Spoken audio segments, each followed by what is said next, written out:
खबरों में आगे बढ़ते हैं, जहां उत्तराखंड के हल्द्वानी में पूर्व कैबिनेट मंत्री यशपाल आर्य पर हुए हमले के बाद बीजेपी के उत्तराखंड चुनाव प्रभारी और राष्ट्रीय प्रवक्ता सरदार आरपी सिंह का कहना है कि बाजपुर में हुए मारपीट कांड के लिए पूर्व कैबिनेट मंत्री यशपाल आर्य खुद जिम्मेदार हैं। उन्होंने कहा कि बाजपुर में जो कुछ हुआ वे कांग्रेस की अंदरूनी लड़ाई है और उन्हीं के कार्यकर्ता दो गुट बना करके आपस में लड़ते हुए नजर आए। इसके बाद ही उन्होंने कहा कि इस घटना में जो भी जिम्मेदार होगा उसके खिलाफ सख्त कार्रवाई की जाएगी। अब यहाँ पर देखिए बीजेपी का भी रुख यहाँ सामने आ गया है और साफ तौर पर बीजेपी का ये कहना है कि ये जो भी चीजें हो रही हैं ये सब कांग्रेस की अंदर की खुद की गुटबाजी है, क्योंकि उनके अंदर ही अंदरूनी कलह चल रहा है। अब इस तरह का रुख बीजेपी द्वारा सामने आ रहा है। साफ तौर पर कांग्रेस जहां इल्जाम लगाती नजर आ रही है कि बीजेपी द्वारा ये हमला किया है, तो वहीं बाजपुर में जो हमला हुआ उसको लेकर के बीजेपी का कहना है कि ये कांग्रेस की अंदरूनी लड़ाई है और अंदरूनी बात है। अब ये कार्रवाई का एक विषय है और कार्रवाई के बाद ही पता चल पाएगा कि ये कांग्रेस की तरफ से है या बीजेपी की तरफ से है या फिर किन वजहों से उन पर यह हमला हुआ है और इस हमले के पीछे कौन दोषी है। इन सारे विषयों पर, इन सारे सवाल के जवाब धीरे धीरे मिलते रहेंगे। लेकिन यहाँ पर इस वक्त जिस तरह की राजनीति बन रही है, आरोप प्रत्यारोप का सिलसिला यहाँ पर चढ़ता नजर आ रहा है, बढ़ता नजर आ रहा है। चुनाव में चंद ही महीने बचे और इस तरह का रुख यहां सामने आ रहा है आम जनता तक,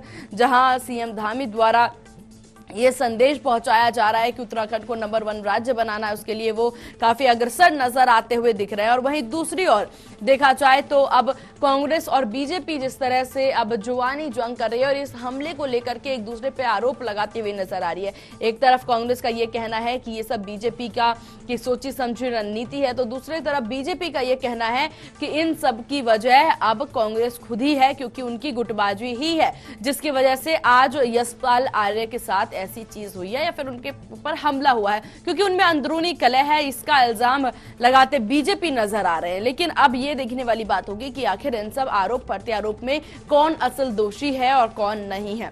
फिलहाल चुनाव नजदीक है और इसके लिए चुनावी तैयारियां हर दल के द्वारा की जा रही है और यही कोशिश हर दल की है कि चुनाव में जीत अपनी दर्ज करवानी है। उसके लिए फिर चाहे वो कांग्रेस हो, आम आदमी पार्टी हो या फिर बीजेपी हो, हर कोई इसी होड़ में लगा है कि किस तरीके से जीत अपनी दर्ज करवानी है।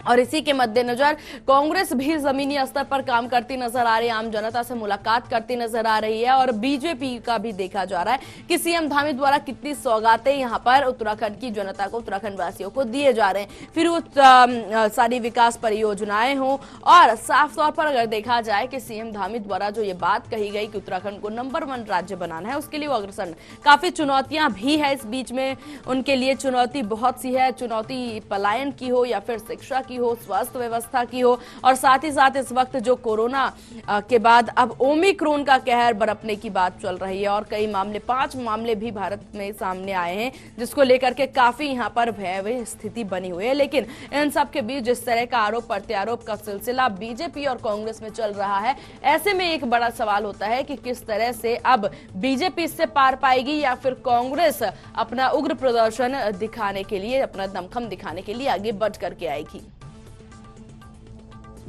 वो बड़ी घटना नहीं, घटिया घटना है। वो दिखता है कि कांग्रेस की आपस की फूट है।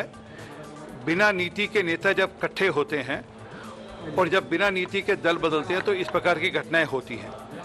वहां पर कांग्रेस के ही कार्यकर्ताओं ने कांग्रेस के नेता के ऊपर झगड़ा किया, वहां पर सिरफटैल भी हुई, वहां कुछ ऐसी जानकारी कुछ लठबाजी भी हुई वहां पर। तो स्पष्ट है कि कांग्रेस की फूट है। अब वो कोई नेता एक पार्टी से बदलकर बिना नीति के चला जाएगा तो इस प्रकार का मामला दिखने हो नहीं था।